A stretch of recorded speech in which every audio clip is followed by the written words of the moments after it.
Hello there everyone, Twin Game Collector here bringing you another video to review. What am I looking at today? I'll be talking about the original Nintendo Game Boy. Before I begin, I gotta say, I love portable video games. My first system as a little boy, and the first video game I can ever remember playing, was the Game Boy Advance. My big brother had a Game Boy Color, but I never had one of those as a kid. Yeah, I played the Game Boy Advance growing up. Here's the Game Boy Advance SP, which was an improved model of the Game Boy Advance. I had one of these as a kid. I had this model in dark blue. Yeah, I remember playing Super Mario World all the time. It was my brother's game, and I remember beating it on this thing. That was a proud moment. Yeah, I loved the Game Boy Advance as a kid. Eventually, I got a DS Lite. This is not my original, but it looks like my original. Then around 2016, around my birthday for 2015, I got the Nintendo 3DS. And now I play my games on the Nintendo Switch Lite portably. But we wouldn't have any of these without this little dinosaur of a system right here, the Nintendo Game Boy. Invented by Gunpei Yokoi and released in 1989 for $90 US. You have the Nintendo Game Boy. It's not the first portable video game system, but it was the first to make a big impact on people. It's also not the first to have interchangeable cartridges, but it's the first one that did it right. Now, this was released in 1989, and it takes 4 AA batteries. And let me tell you, these batteries last quite a while. Another fun fact, that phone number on the back of this thing, it still works to this day. If you were to call that number right now, it'll take you to Nintendo's call center, and they'll help you with repairs and all kinds of stuff. Well, first they'll take you to an answering service, and you select what you want. They won't repair this, or they won't give you any tips about it, but you can still call that number. Maybe I should try that sometime. Right? Yeah, this is the Game Boy.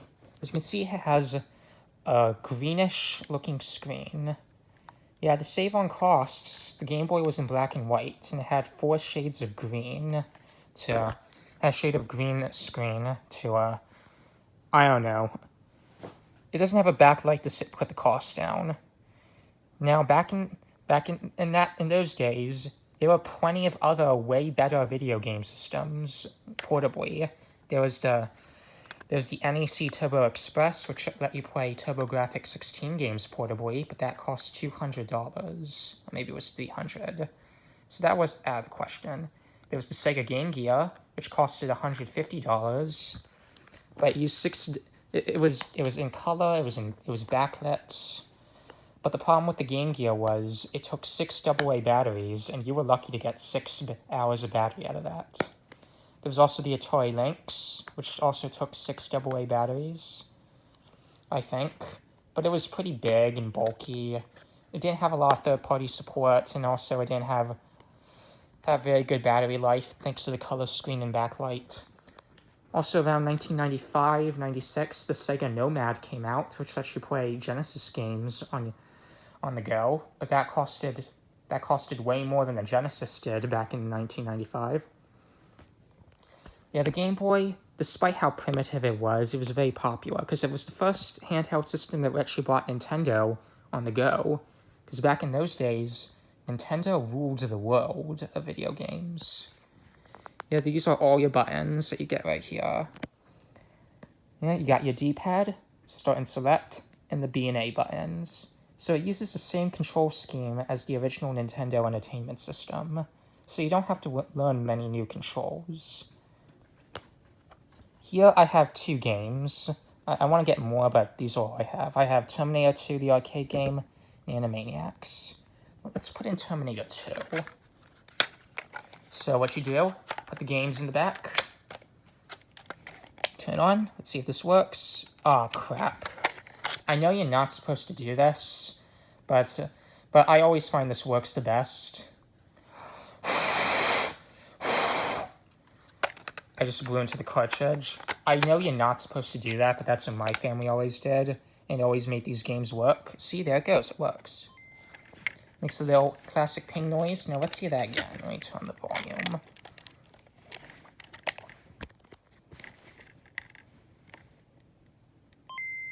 Can you hear that? Yeah, this is Terminator 2, the arcade game.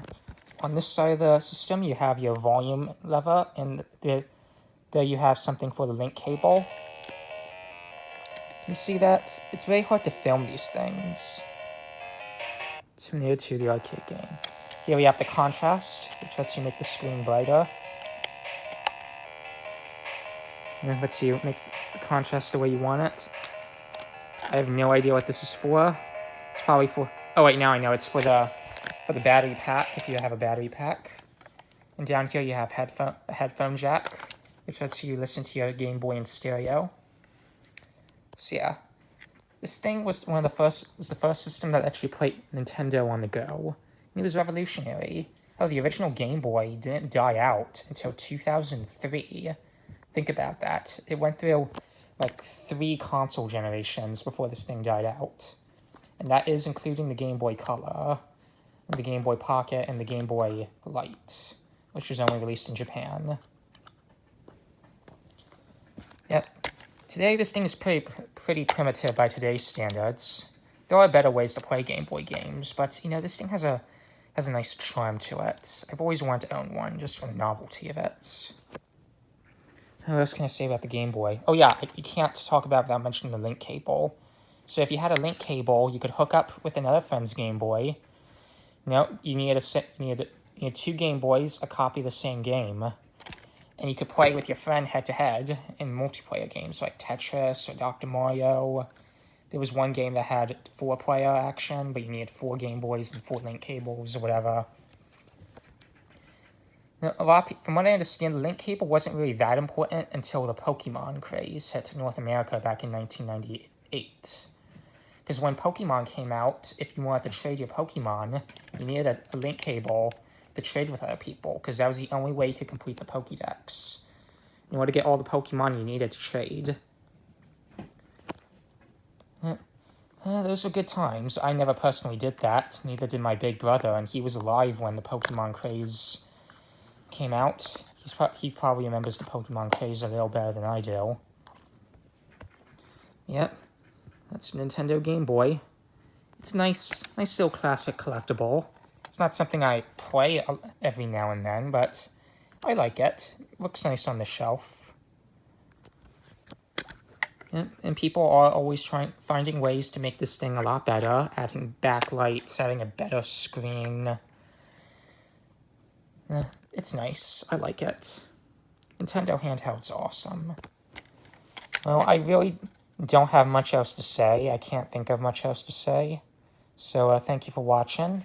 I hope you enjoyed the video, and I'll see you next time. This is Toy and Game Collector signing off.